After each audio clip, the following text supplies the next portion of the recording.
నా పేరు చిట్లూరు పుష్పావతి. నేను హైదరాబాద్ నుంచి వచ్చాను. ఇక్కడ పుణ్యలింగేశ్వర స్వామి టెంపుల్కి వచ్చాను. నేను గత 8 నెలల క్రితం ఒకసారి వచ్చి వెళ్ళాను. అప్పటి నుంచి మళ్ళీ ఏదో నాకు తోచిన డొనేషన్ చేయాలనుకున్నాను.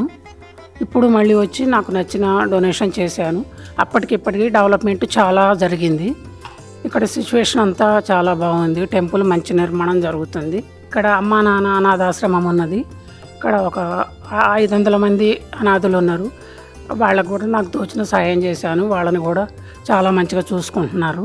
అమ్మా నాన్న అనాథాశ్రమంలో జీవిస్తున్న దిక్కులేని అభాగ్యులకు ఒక్కపూట అన్నదానం చేసి పరమేశ్వరుడి పరిపూర్ణ అనుగ్రహానికి పాత్రులు కండి. మీరు రాలేని పక్షంలో మీ సాయం పంపిస్తే శివాలయంలో పూజలు చేసి మీ పేరుపై అభాగ్యుల ఆకలి తీర్చడం ద్వారా జన్మ జన్మల పుణ్య ఫలాలు పొందండి.